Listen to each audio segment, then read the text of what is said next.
Hello! Well, after that lovely channel celebration last time when we hit 500 subs, decided to film outdoors once again, do an outside broadcast, which was very popular last time. The main reason is you can see the details of the buildings much better outside. We're not actually directly in the sunshine because you do find that direct sun does actually tend to discolour Lego bricks, especially the white ones. Such as the ones we've got here, or on this building over there, for example. Now, this rather splendid library building on the corner was designed by a lady called Jai Wu, and it's a really lovely design, and I can take the roof off it to show you the interior, which is as good as the external part of the building, actually. Now, the main staircase part of the building is designed to look like a library book, which is very clever and very stylish. I can't actually show you the inside of it because this side kind of opens out like a doll's house, and obviously we've got the Parisian apartment next to it at the moment, but I can show you the interior top floor of the building, which is a lovely tiled area with sort of dark brown furniture. You can see the bookcases there. Beautifully detailed. We've got a young lady reading a library book there. There's a sort of reading desk or map desk in this corner, which looks really cool. Yeah, it's a really nice detailed interior there. And if we remove that floor, you can see the ground floor area, which is again beautifully furnished as a sort of reading room with all the little individual reading desks with their own lamps. And it looks really good with these lovely cream and black tiling patterns down there, so it looks absolutely super.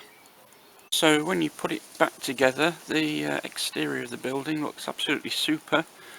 Some lovely details, including this canopy here, the superb clock tower at the top, and even some minor details like this lovely fire water hydrant which we've got there. I actually put in some LED lights in this corner. I'll try switching them on. I don't know if you'll be able to see them very well. Yes, you can see them a little bit even in the daylight, so that lights up nicely. And some other clever details, such as this bench outside, which is shaped like a pencil.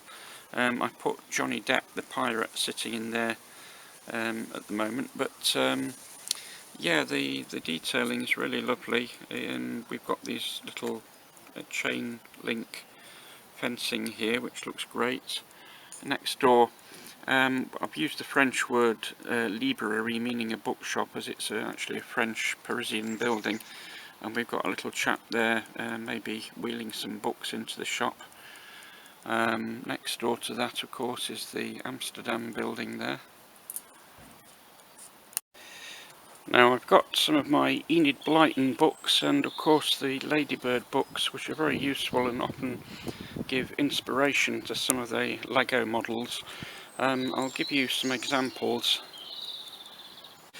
This wonderful Lego double-decker bus that you can see down there is a good example of one of the retro vehicles from back in the 1950s and 60s. That used to be seen quite a lot on the London streets, but generally is no longer with us. But I really like the retro style of vehicles. I think cars and vans and buses were beautifully designed back in the day, and you can often tell what decade they're from just by looking at the design, whereas vehicles of the 21st century don't change very much from, say, the year 2000 up to the present day. Because I think manufacturers have found a kind of ideal aerodynamic shape for them that they just recycle time after time now. But I do like the old-fashioned vehicles, such as this one, for example, my little red Corvette.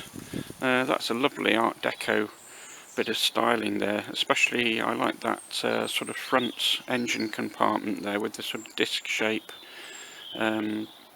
plates, kind of giving that really nice 1930s look to it. This beautiful 1960s ice cream van also looks very charming. As you can see, I designed this myself, and I managed to get the yellow and blue stripes, vertical stripes there, actually built into the Lego. I didn't put stickers on, these are actually coloured Lego bricks. And here we've got what used to be called a panda car, which is a sort of blue and white coloured police vehicle, which came about around about 1965. It was an experiment to make police cars a bit more visible than the usual dark blue or black cars that were used up to that point. It didn't last very long as an experiment, but after this point we had a lot of sort of different colour combinations of police cars. Now, as well as retro vehicles, I do very much like old-fashioned buildings, and as you can see from the general layout of Brickstead, we've got quite a lot of old-fashioned traditional building styles here. For example, if we have a look on this side of Brickstead, we've got quite a nice retro Dutch style building there from Amsterdam, and I've tried to put one or two people looking out of the windows in my buildings. I'm quite fond of the great artist Edward Hopper, who does a lot of pictures with people looking through windows and people inside cafes and so on. I always think it's interesting to have people inside the buildings looking out. So you can see this little chap here, for example, and we can take the top off this lovely Dutch building and have a look inside.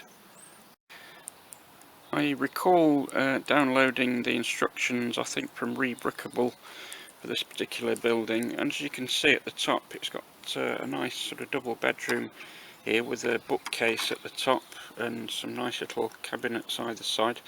I've tweaked it slightly and put my own little stamp on the furniture. So for example, we've got a retro telephone unit there, and also in this corner originally there was just a bookcase and it was an open little nook, but I've kind of walled it off there and decided to turn it into a little shower unit, which you can see with all the little bits and bobs that goes with that.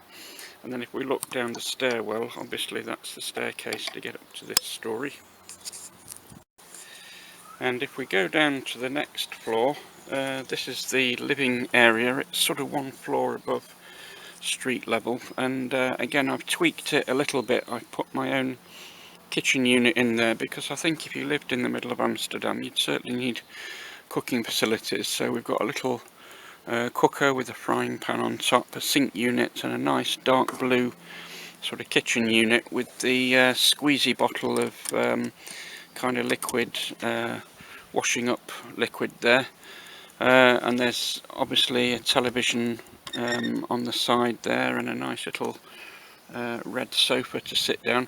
And again, I don't know if you can see, but I've decided to put a toilet unit under the stairs. Originally that was just a void, so I put a door in there and you can actually just see the toilet, but you can take it from me, there's a full toilet and sink unit under the stairs there.